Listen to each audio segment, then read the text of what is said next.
l'accueil est hyper agréable. Et puis alors, c'est vraiment plein d'amour, quoi. Là, pour le coup, c'est aussi un des côtés très, très gratifiants du truc. Et moi, je suis là, waouh, ça je prends à fond. Je veux dire, c'est quand même pas si fréquent les métiers où on peut recevoir autant d'amour, quoi. C'est quand même dingos. Perchissime, le magazine audio du Perche. Je suis Amélie Dague et je vous souhaite la bienvenue.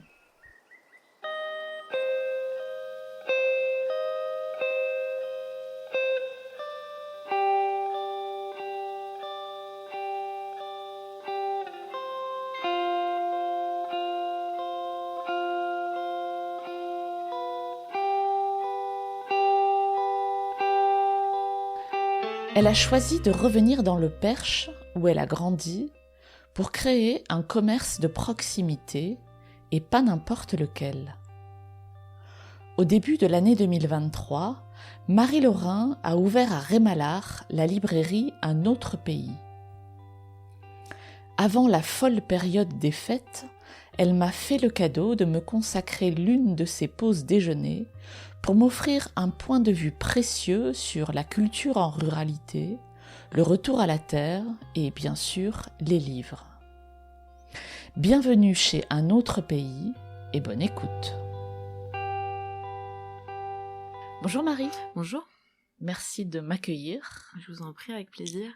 Où sommes-nous ici ? Qu'est-ce que c'est que cet endroit ?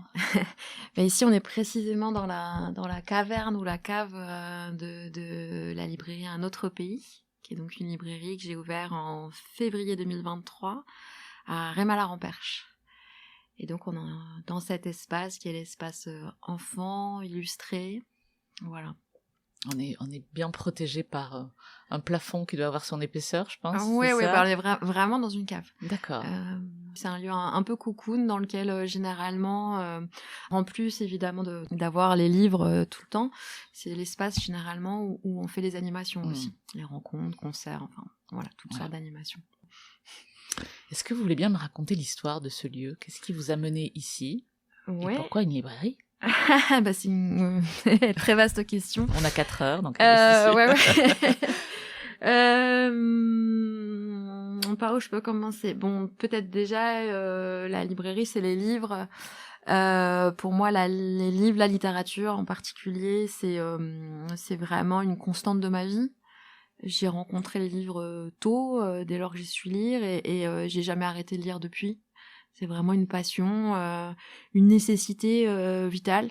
La seule, je suis quelqu'un de très très curieux qui peut passer d'une activité à l'autre assez facilement. Et je pense que la lecture, c'est vraiment le truc constant, quoi, qui en revanche n'a jamais bougé. Donc déjà, il y a ça, il y a cet amour absolu des livres, des librairies aussi, parce qu'évidemment, quand on parle de livres, c'est où on les trouve et la librairie, ça s'impose assez vite.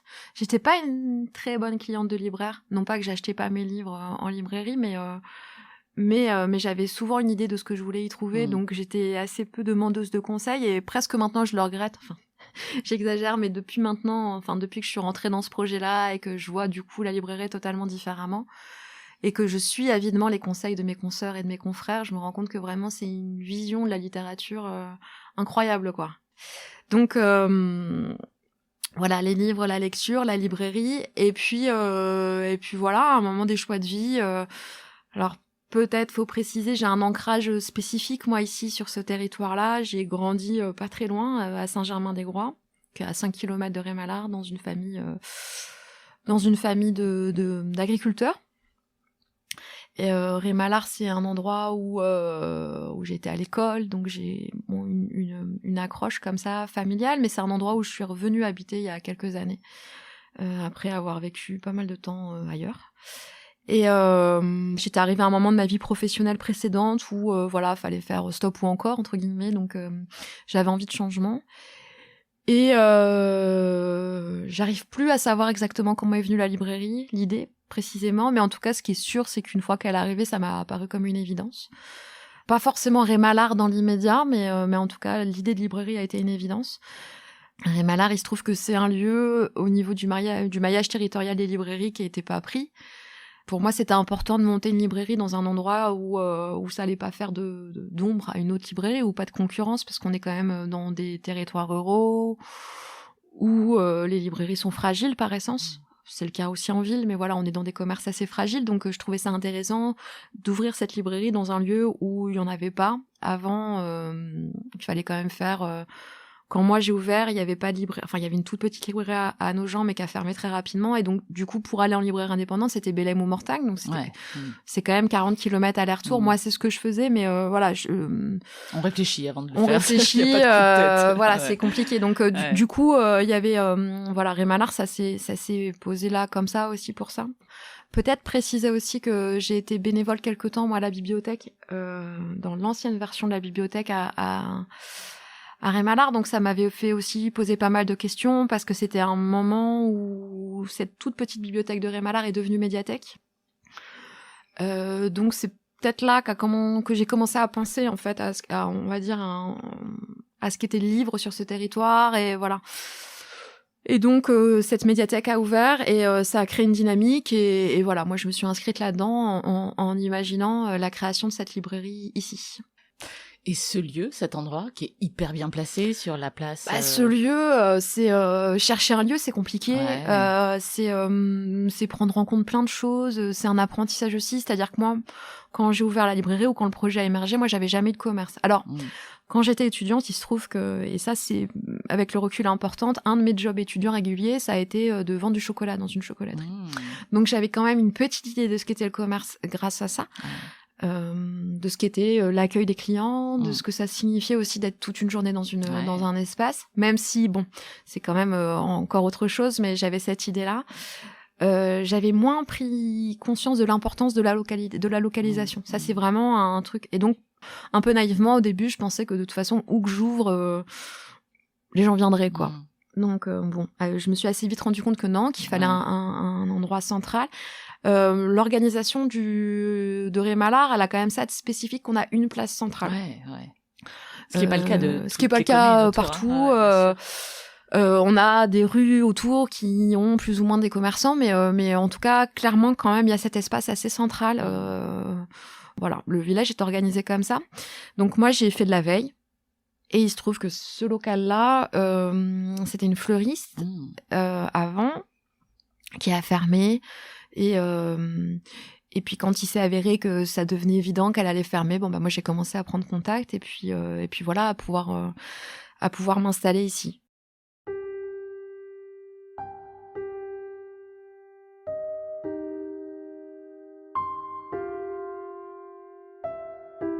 Est-ce que la librairie ressemble à ce que vous imaginiez quand le projet a commencé à germer dans votre tête ? Très sincèrement, j'ai beaucoup de mal à me souvenir de ce que j'imaginais.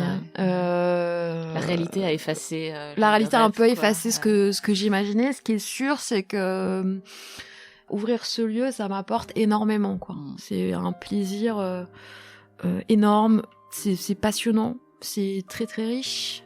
C'est très fatigant aussi. C'est un métier très exigeant. Physique aussi, ouais, ce qu'on ignore parfois, mais c'est vrai que c'est beaucoup de manutention, c'est une grosse amplitude horaire. Bon là, je fais un peu Calimero, mais c'est vrai que c'est beaucoup de travail.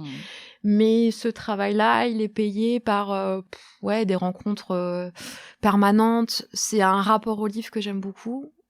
Ça, c'est quelque chose que je découvre, mais j'ai toujours travaillé dans les livres, enfin en tout cas dans la littérature. Donc j'étais chercheuse avant, ce qui fait que j'étudiais les textes. J'enregistrais parce que j'ai travaillé beaucoup en littérature orale, ça veut dire bon.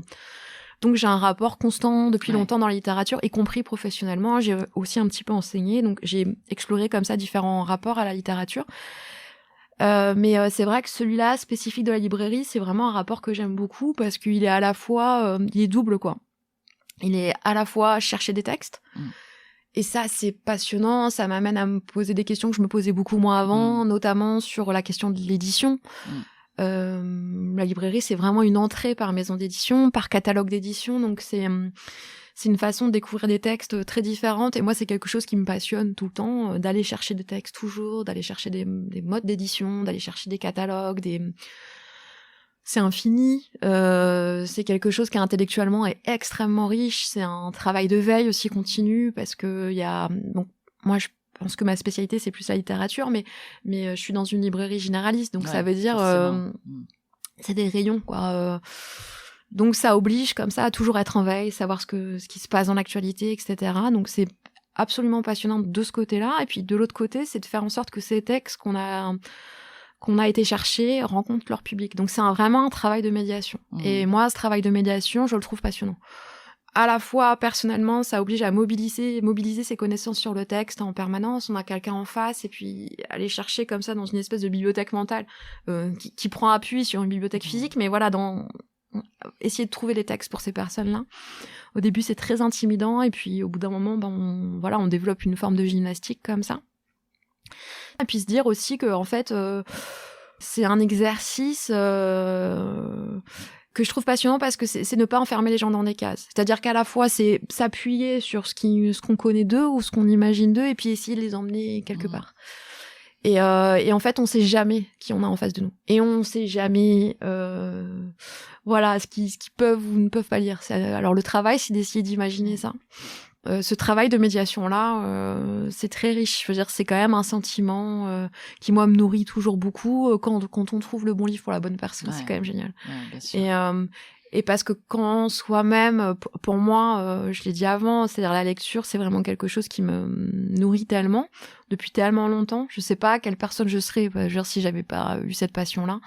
Voilà, elle m'a définie aussi, quoi, en tant que personne. Et donc, du coup, de participer à ça quand on a quelqu'un en face, en essayant de lui procurer des livres, de lui amener comme ça des expériences littéraires, c'est passionnant, en fait, comme travail. Et c'est sans fin, quoi.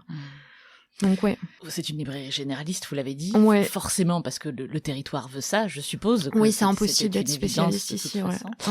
Est-ce que ça va faire 2 ans, c'est ça que vous êtes? Ça fera 2 ans, en février. Ouais. Est-ce que justement cette recherche de texte vous a amené à donner une forme de couleur à la librairie, une forme de connotation particulière? Est-ce qu'on y trouve des choses qui ont, je sais pas, un ton particulier? En fait, ce qui est passionnant, c'est que chaque librairie a une sensibilité, toujours le reflet de la sensibilité des libraires qui la portent, quoi. À la fois, il y a des choses qu'on va retrouver dans toutes les librairies. Bien sûr. Il y a des livres, qu'on a, ne pouvait pas aujourd'hui. Enfin, il y a peut-être des collègues qui le font, mais ouvrir une librairie sans avoir de mortel Adèle pour les enfants, pour moi, ça n'a pas grand sens. Ou One Piece, ou je sais, des grands pour parler des enfants, par exemple. Il y aurait les équivalents chez les grands, mais du coup, la librairie, elle est évidemment le reflet de moi, certains centres d'intérêt. Je suis quelqu'un qui est passionné de politique. La question des représentations en littérature m'intéresse beaucoup, donc toutes les questions queer, de genre, décoloniales, postcoloniales m'intéressent beaucoup, donc j'ai tendance à aller chercher beaucoup de choses dans ces endroits-là. À côté de ça aussi, l'ouverture à la librairie, ça c'est vraiment une nouveauté en ouvrant la librairie. C'est de réfléchir aux conditions de production des livres. Donc du coup, c'est vrai que plus ça va, plus je vais vers des maisons d'édition indépendantes, qui réfléchissent à la façon dont elles construisent des livres, qui réfléchissent du coup aussi à des imaginaires. Donc c'est vrai que plus ça va, plus je vais vers des choses petites, plus je vais essayer de travailler sur des objets aussi, c'est-à-dire de considérer les livres aussi dans leur matérialité.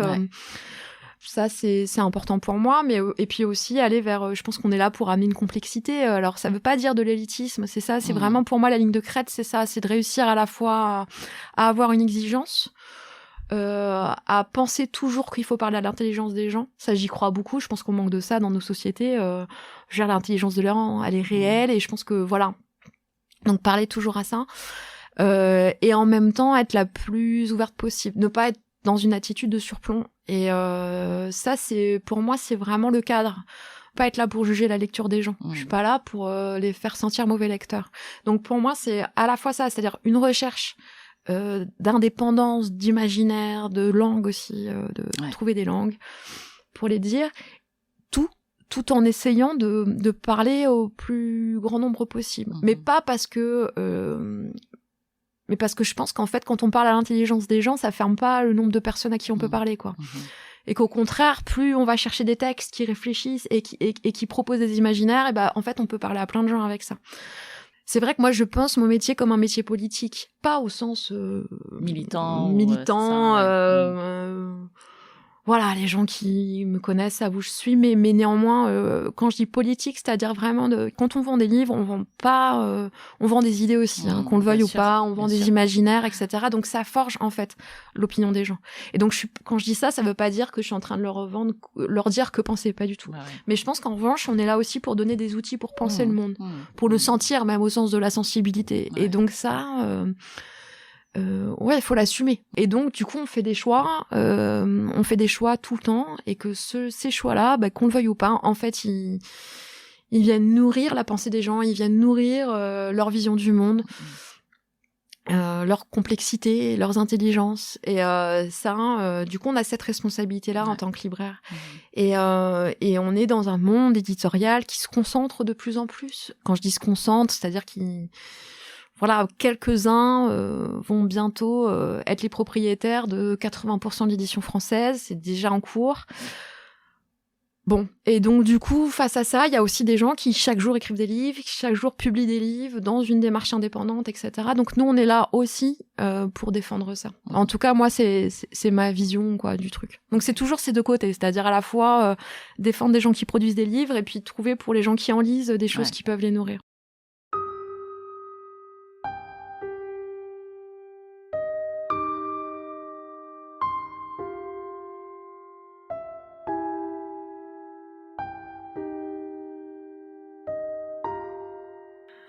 Qui sont vos clients ? Mes clients, c'est d'abord les gens du coin. Quand je dis les gens du coin, c'est les gens qui habitent ici. Ouais. Ici, on est dans des territoires où il y a plein de formes d'habiter. Il y a des gens qui sont là tout le temps. Ouais. Et depuis tout le temps. Voilà. Et puis, il y a des gens qui sont là quelques jours dans la semaine. Il y a des gens qui sont là quelques jours dans l'année. Il y a des enfants, donc moi mes clients c'est ces gens-là en fait, c'est tous les gens qui habitent ici plus ou moins. Il y a des fois des gens qui viennent de plus loin, voilà aussi de passage et tout, mais voilà, moi je me définis vraiment comme un commerce de proximité. Je pense que j'ai pas encore capté tout le monde. Tous les gens que j'ai captés quand j'ai ouvert, moi j'étais là, ça y est, ils sont tous là. 2 ans après, je me rends compte que c'est pas le cas et qu'il y a vraiment un travail très fort à mener pour aller chercher les gens et notamment les populations les plus éloignées du livre.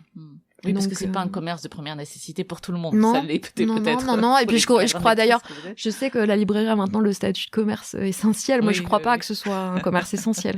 D'abord, on mange, on se soigne et puis éventuellement on lit, quoi. Donc bon, du coup, j'ai pas capté tout le monde encore. Et ça, je vois bien qu'il y a un temps long. Donc il y a pas une semaine qui passe quasiment. En tout cas, très régulièrement, il y a des gens qui rentrent dans la boutique, qui habitent pas loin et qui étaient pas rentrés. Ça fait déjà 2 ans que je suis ouverte, donc on les capte pas tous direct. Ouais. Et c'est bien, ça enrichit l'expérience. À la fois c'est bien, ça pose toujours beaucoup de questions sur qu'est-ce qu'il faut mettre en place pour aller les chercher. C'est beaucoup de travail, si être sur la place centrale suffit pas. C'est pas suffisant. Et donc du coup voilà, un travail avec les écoles que j'ai pas encore complètement mené. Enfin il y a beaucoup de choses et d'actions à mener. Mais en tout cas voilà, c'est à la fois déjà pas mal de gens, mais encore du travail pour aller chercher ces publics-là les plus éloignés. Moi c'est mon souci quoi, de comment faire. Bon après je suis seule dans la boutique, donc on peut pas tout faire. C'est ça. En même temps, j'allais dire, c'est aussi toutes les croix sont pas pour vous, quoi. Non. On peut pas tout résoudre. Non, c'est sûr. Non, c'est sûr. Mais c'est en tout cas, c'est un souci au sens déjà commercial, parce que c'est des commerces qu'il faut faire tourner, donc il faut toujours aller chercher des gens. Enfin, c'est toujours à remettre un peu sur l'établi, mais aussi après social aussi, c'est-à-dire de se dire comment on fait pour parce que ce que j'aime bien moi, c'est que voilà, la librairie, elle propose vraiment un autre rapport au livre, quoi. On n'est pas dans l'école ici, on n'est pas dans l'obligation. C'est ça. Et je me prive pas, moi, pour tenter les gens. Donc, du coup, l'idée, c'est vraiment aussi pour les enfants qui puissent trouver ici un espace où ils puissent, voir d'autres choses. Et puis, ils prennent leur temps ici, ils touchent les bouquins, à la mesure du raisonnable, évidemment. Non, pas du tout. Mais du coup, voilà, les clients, c'est ça. Et donc, c'est une grande diversité. C'est-à-dire, moi, c'est vraiment quelque chose qui me manque pas de m'étonner, de me surprendre à quel point dans des espaces comme ça où il y a quand même assez peu de gens, au final, on est Rémala, on est à 2000 habitants après commune nouvelle, quoi. C'est-à-dire à l'inverse, c'est 1200. On est quand même sur un territoire qui est pas très densément peuplé. Et pourtant, on a une grande variété de livres et de lecteurs. Et du coup, ce qui est génial, c'est qu'on peut se permettre beaucoup d'audace. Ça, il y a pas de limite à ce qu'on peut proposer, quoi. Vous voulez dire, vous allez toujours toucher quelqu'un, c'est ça que Ouais, c'est ça, on peut se j'entends. permettre. Des fois, on est très étonné. On peut se permettre des bouquins. On se dit, putain, quand même, il va falloir trouver le gars qui va le lire, quoi. Et ou la personne qui va rentrer là-dedans. Et en fait, moi, je sais pas que ça marche à 100%, mais bien quand sûr. même, il y a un truc. Ouais, je peux me permettre beaucoup d'audace. Et ça, en tout cas, je me limite pas en me disant. Alors, il y a des choses maintenant. Au bout de 2 ans, je me dis, bah ça c'est pas la peine. Tu vas te retrouver toute seule avec ton bouquin. Mais quand même, je peux tenter beaucoup de choses. Vous auriez un exemple en tête, même sans forcément donner le titre du livre, mais au moins une je vous dis, thématique, sur, je vous parlais tout à l'heure de thématiques plus queer ou décoloniales qui peuvent être vues parfois comme des problématiques plus urbaines. Ouais. Je dis ça, moi j'y crois pas du tout, j'ai jamais cru, mais néanmoins on peut se dire ça. Moi je peux tenter n'importe quoi là-dessus. Il y a toujours quelqu'un qui va le prendre. Hein. Donc il y a une curiosité hyper présente. Après, ça peut être aussi sur des objets. Justement, je vous parlais tout à l'heure d'objets un peu plus étonnants ou de recherche sur des types d'éditions et je peux y aller. Après, c'est aussi des façons de les porter. Bien C'est-à-dire, sûr. il faut les mettre au bon endroit, il faut en parler, etc. Mais ouais, si on peut tenter des choses et si on les porte, c'est peut-être ça qu'il faut quand même rajouter, c'est que si on les porte, elles partent. Ouais. Donc ça doit être vachement gratifiant, ça, quand même. Ben ça, c'est génial. Se dire que ouais, c'est quand même trop cool. Son métier, là. Ouais, c'est vraiment là qu'on trouve le plaisir. Dans le fait de se dire, ah là, on a tenté quelque chose parce que nous, on y croit. C'est un livre auquel on croit, mais on sait que c'est pas un livre évident. Et que parce que on en aura bien parlé, ou parce qu'on l'aura positionné au bon endroit, ou parce qu'on a pensé ce livre, parce qu'on avait quelqu'un en tête, et qu'effectivement la rencontre se fait. Oui, ça c'est vraiment le plaisir du métier. Ouais.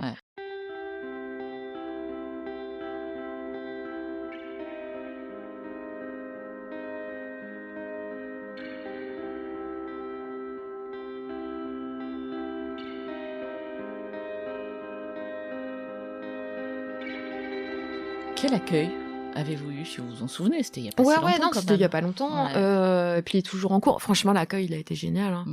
C'était quoi? C'était une surprise? C'était un cadeau que vous leur faisiez? Oui, alors moi, ce qui m'a beaucoup touchée sur le coup, c'est que beaucoup de gens m'ont remercié. Dans ces merci-là, il y avait à la fois des gens qui sont habitués aux librairies et du coup voyaient ça comme un cadeau d'en avoir une à côté. Ouais. Dans les merci, moi je l'ai vu des fois comme des gens qui étaient pas forcément habitués à avoir une librairie mais aimaient lire et du coup c'est comme une confiance qu'on leur faisait, quoi. Il y a un truc donc ça c'est ces merci là, ils ont été énormes. On est toujours très inquiets pour moi. Ça c'est marrant. Ça c'est vraiment une question qu'on me pose très régulièrement, mais ça va. Vous arrivez à vous chauffer? Ouais, c'est un peu ça. Et du coup, ça, je pense que pour beaucoup de gens, il y avait quand même des doutes, quoi, sur la viabilité d'une librairie ici. Ce que je comprends aussi, parce que c'est pas une évidence. Comme tout commerce de proximité. Comme tout commerce de proximité, il y a une problématique là-dessus. Mais du coup, il y avait quand même dans l'ensemble, il y a un truc très les gens sont hyper heureux, quoi, d'avoir ça ici. Et je comprends, parce que ce que je veux dire, c'est qu'effectivement, quand on aime les livres, une librairie qui s'installe, c'est quand même une autre proposition. Enfin, c'est génial, quoi. Donc, non, l'accueil est hyper agréable. Et puis, alors, c'est vraiment plein d'amour, quoi. Là, pour le coup, c'est aussi un des côtés très gratifiants du truc. Et moi, je suis là, waouh! Je prends à fond. Je veux dire, c'est quand même pas si fréquent, les métiers où on peut recevoir autant d'amour, quoi. C'est quand même dingos, quoi. Genre, il y a pas longtemps, j'ai fait l'émission La Grande Librairie. Mais oui. Moi, je me suis dit, ok, super pub, quoi. Oui. Génial et tout. Ah oui. Mais en fait, ce à quoi je m'attendais pas du tout, c'est vraiment la déferlante d'amour que j'ai eue. C'est-à-dire, en fait, mais ça, je le prends pas, je prends ce qui m'appartient, je suis bien contente, tu vois. Je me dis, c'est bien, Marie, t'as bien fait tout. Mais ce que je veux dire, c'est qu'il y avait aussi là-dedans, ce que j'ai eu aussi un peu à l'ouverture de la librairie, c'est-à-dire une forme de... Les gens étaient contents que Ray Mallard passe à la télé. Et que la librairie de Ray Mallard passe à la télé. Il y avait comme une espèce de valorisation comme ça. Et ça va au-delà de ma personne. Ok, j'ai géré mon truc, mais ce que je veux dire, c'est que...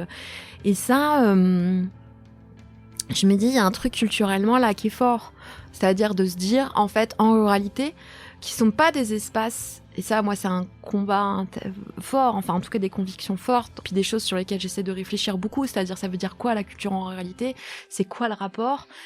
Et je me dis qu'il y a quand même un sentiment, des fois, d'abandon, ou que la culture se produit pas depuis la ruralité, qui est à ce moment-là considérée comme une marge, souvent. La culture, on est dans un pays extrêmement centralisé, donc voilà, il y a une espèce comme ça de surplomb de la culture. Et du coup, par l'intermédiaire de cette petite émission de télé, et en fait, il y avait la même chose quand j'ai ouvert, c'est-à-dire qu'en fait, quand on dit, mais non, en fait, on peut être en ruralité et être des lieux de culture qui non seulement sont capables, comment dire, de lire, c'est-à-dire d'être des spectateurs, lecteurs, des consommateurs, j'aime pas ce terme, mais quand même de culture, mais on est aussi capable d'en produire. Et du coup, moi, je l'ai vécu comme ça aussi, c'est-à-dire au-delà de moi, et évidemment du plaisir que ça me fait, mais ce que je veux dire, c'est que je le vois ça comme ça. Quand on ouvre une librairie en milieu rural, c'est aussi dire aux gens, mais en fait, on est bien capable de le faire. Bien sûr. Et c'est ce que moi j'ai ressenti quand j'ai ouvert, et donc à l'occasion de cette émission de télé, c'était ça qui était réactivé, c'est-à-dire de se dire ouais, mais on arrive à la librairie, machin.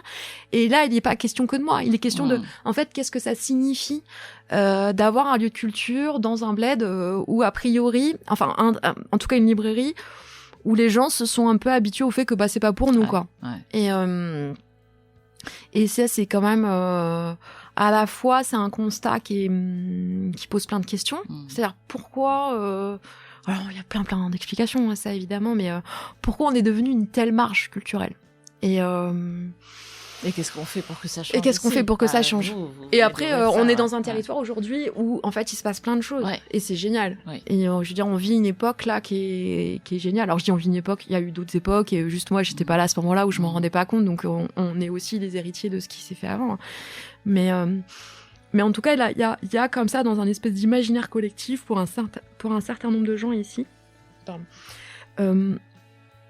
encore une espèce de distance comme ça avec la culture, et en fait c'est vrai que des lieux comme le mien, mais c'est le cas dans les cafés associatifs, dès qu'on fait culture et qu'on essaye comme ça d'avoir un lieu le plus ouvert possible, où on essaie d'intégrer le plus de population possible, on sent qu'il y a quelque chose de l'ordre d'un complexe d'infériorité culturelle qui est un petit peu comblé.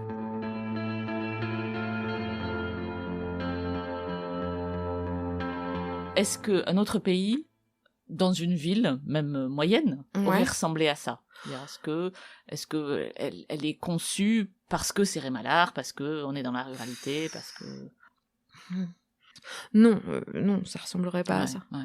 Ça ressemblerait pas à ça. Je dis pas que les livres seraient différents, je sais pas, mais en tout cas, en fait, je me voyais pas trop dans une ville. Ouais. J'aime bien le rapport de proximité qu'on peut avoir dans un village, et ça me plaît beaucoup. C'était un projet social aussi, en fait.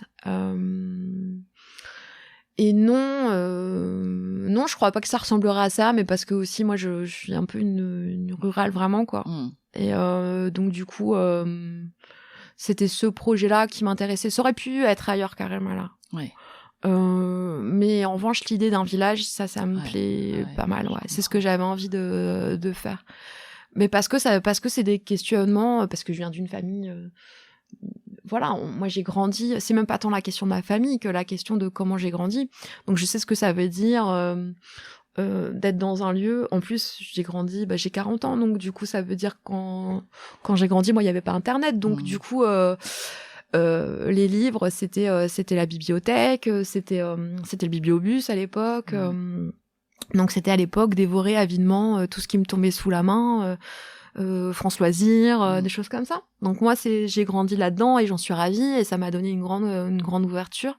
Mais du coup c'est vrai que j'ai aussi perçu, parce que j'ai vécu en ville après ça, j'ai grandi à 18 ans, je suis partie à Paris pour faire mes études, et là je me suis retrouvée dans des milieux culturels qui étaient très très habitués à la culture, et donc du coup je vois ce que ça veut dire, l'humiliation culturelle. Je l'ai dépassé, mais je vois ce que ça veut dire d'arriver dans un endroit où tout le monde a des codes, et toi tu les as pas parce qu'on n'a pas, parce que voilà, et on pense ça que serait c'est impossible de les récupérer. Voilà, et donc du coup d'avoir vraiment l'impression, cette idée de marge, en fait, elle est, pour moi, elle est très importante, elle me constitue aussi, pour d'autres raisons aussi, mais du coup c'est vraiment un point d'intérêt. Donc moi je crois qu'en fait j'ai beaucoup de mal à penser en dehors de ça, en dehors de cette idée de marginalité. qui est à défaire d'ailleurs. Parce que évidemment qu'on n'est pas une marge en ruralité, mais néanmoins on peut être vu comme ça. Donc moi c'est vrai que j'aime bien penser depuis ces marges-là. Ouais. Et du coup, alors on peut penser depuis les marges en étant à Chartres, j'ai une connerie, mais je veux dire dans des villes aussi, je dis pas que c'est impossible. Mais moi personnellement, c'est la marge que j'aime bien, c'est celle-ci quoi, c'est celle de la campagne. Il y a quelque chose de fort dans votre parcours aussi, de revenir là où vous avez grandi, ou tout près de là où vous avez grandi, pour y créer un commerce de proximité, et pas n'importe lequel, une librairie. Enfin, je veux dire, c'est même si c'est pas pensé comme ça, et si c'est la vie aussi peut-être qui vous a amené là. Ouais, c'est la vie aussi. Après, oui. C'est sûr que moi, je viens d'un endroit qui est travaillé par l'idée du territoire. La ruralité et là, plus spécifiquement le monde agricole, c'est quand même un rapport au territoire. Bon, il se trouve que moi, je suis une fille. Alors, le rapport au territoire, quand on est une fille du monde agricole, c'est pas la même chose. Enfin, pour certains, ça l'est. Mais par exemple, moi, j'aime beaucoup une autrice qui est Marie-Hélène Lafont, qui l'explique très bien. Et le nom de la librairie, c'est aussi... Alors, c'est d'abord une référence à James Baldwin, qui est un écrivain afro-américain, mais c'est aussi une référence à Marie-Hélène Lafont, notamment un de ses livres qui s'appelle Les Pays, où elle raconte comment elle part à Paris. Donc elle vient d'une famille de paysans cantaliens, et puis dans cette famille, les filles, elles font des études et elles partent. Ça a été mon cas. Et elle est parvenue. Elle revient de temps en temps, mais elle a fait toute sa vie, du coup, en tant qu'enseignante à Paris. Et du coup, on est dans des éducations presque un peu contradictoires, en tout cas quand on est une fille, c'est-à-dire on nous éduque au territoire et puis en même temps il faut le quitter parce que c'est pas les filles qui reprennent. Et qu'on vit dans un territoire pour le coup, et ça c'est un truc qui me marque beaucoup parce qu'en fait c'est pas le cas pour plein de gens en dehors de nous. Nous on a ici acté comme normal que les enfants partent, qu'à 18 ans tout le monde se barre. Et moi, je suis revenue, j'ai grandi ici, et pour autant, des gens de ma génération, en tout cas de mon année de classe, juste mon année de classe, bien sûr qu'il y a des gens qui sont revenus, mais les gens avec qui j'ai grandi, il y en a pas tant que ça, en fait. Beaucoup sont partis. Il y a les fils de paysans, les fils d'artisans, et puis éventuellement des gens, certains autres qui sont restés. Mais en fait, la plupart des gens sont partis. Dès lors qu'on peut faire des études, on part. Donc c'est ça la logique. En fait, on éduque nos enfants au mieux, en espérant qu'ils fassent des études et qu'ils partent. C'est quand même étrange comme façon de grandir. Et ça, on le fait tous ici. Il y a plein de mondes ruraux où on le fait. Y a pas et du coup, c'est vrai que revenir ici, ça interroge ça. Et pourtant, je suis partie loin. Moi, j'ai vécu au Sénégal pendant très longtemps. Je suis partie très loin. Mais c'est vrai que revenir ici, je suis à la fois nourrie, moi, de cette connaissance-là, assez intime, du monde agricole pour le coup. Donc je suis nourrie par ça et puis en même temps j'ai beaucoup voyagé. Donc j'ai l'impression que quelque part ça me donne une approche qui est assez représentative aussi de ce qu'est ce territoire aujourd'hui, c'est-à-dire de gens qui sont revenus s'installer, des néo-ruraux. Par bien des aspects, franchement je suis une néo-rurale. Et en même temps un truc comme ça assez intime, de connexion presque charnelle bien quoi sûr. Avec une terre dont pourtant longtemps j'ai été convaincue qu'il fallait la quitter, mais à un moment je me suis dit que en fait c'était peut-être pas une obligation, mais qu'en tout cas ça se ferait différemment quoi. Donc la librairie c'est ça.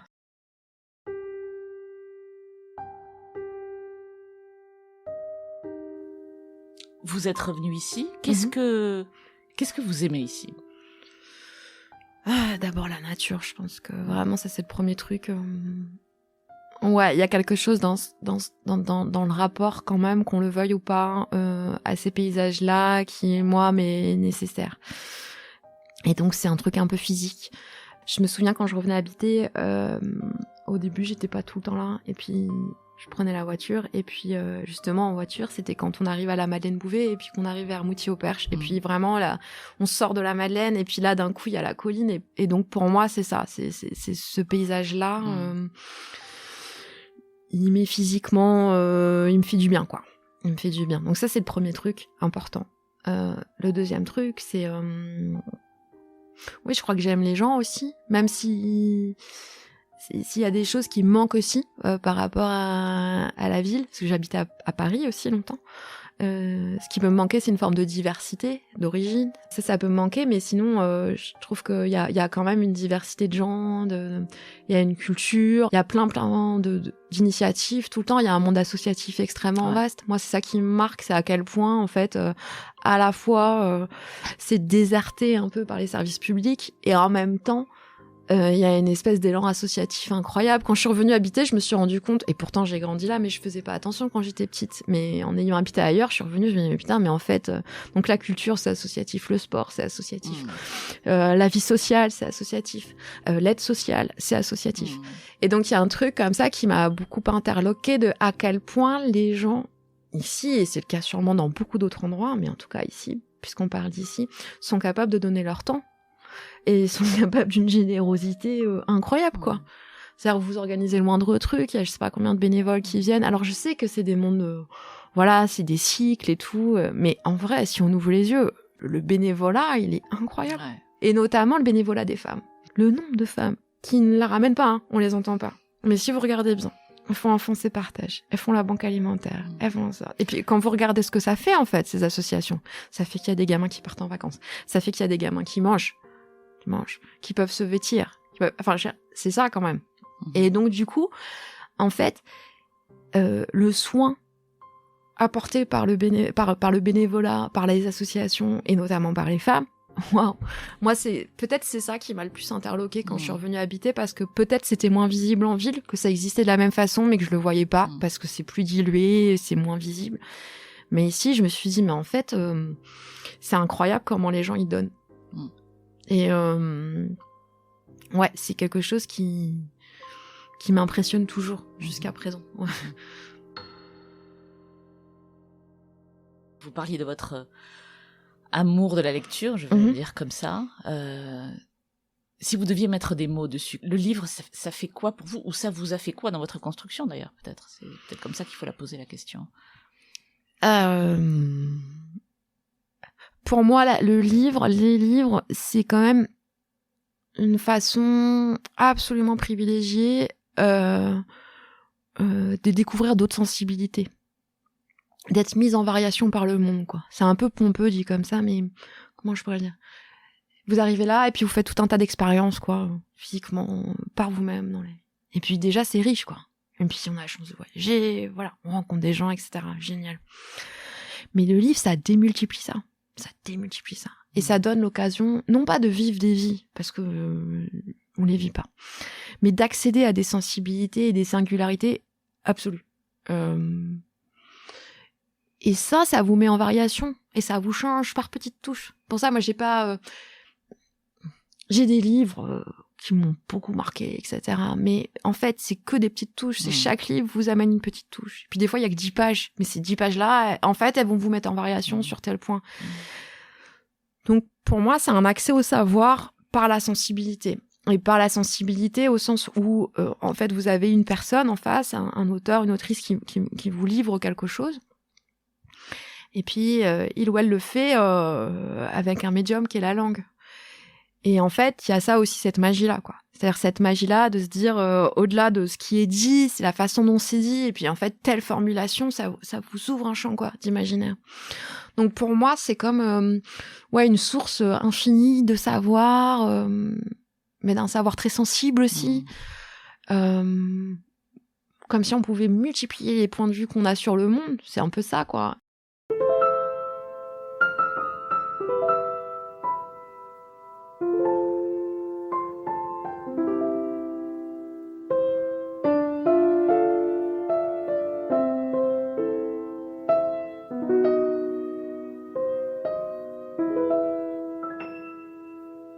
Qu'est-ce que je peux vous souhaiter ?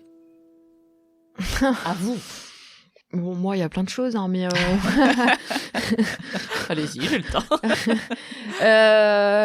Ce que vous pouvez me souhaiter, c'est de peut-être pour la librairie, parce que là, on est dans la librairie, qu'elle se solidifie, parce que c'est encore une jeune librairie, donc qu'elle soit suffisamment solide, que elle va bien, mais on peut encore la solidifier, que je puisse avoir plus de temps pour moi. Ce serait vraiment trop cool, ça. Ça, c'est le seul... Je dis ça parce qu'aujourd'hui, on fait l'enregistrement, j'ai déballé des cartons toute la semaine, donc je suis fatiguée. On est juste en début de la période de Noël aussi. Il y a ça, il y a la période de Noël et tout. Là, ouais. Mais peut-être c'est ça, c'est de trouver l'équilibre entre d'un côté qu'elle se solidifie et du coup que je gagne mieux ma vie. Ça me ferait bien plaisir de gagner mieux ma vie. Même si déjà je la gagne, donc c'est bien. Et voilà. En fait, je demande du temps et de l'argent. Bam. Ok. Ça. La fille, elle est partie là, mais à la fin, Écoute, le temps et de l'argent. C'est ça. C'est clair. Merci Marie. Bah merci.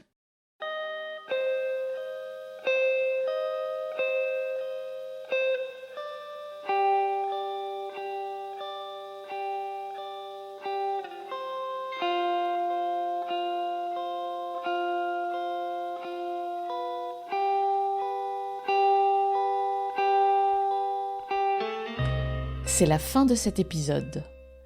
La librairie Un autre pays est située aux 8 places du Général de Gaulle à Rémalard-en-Perche. Je profite de cet épisode pour vous rappeler qu'en France, le prix du livre neuf est le même partout, quel que soit le commerce physique ou virtuel où vous choisissez de l'acheter. Merci pour votre écoute et à très bientôt.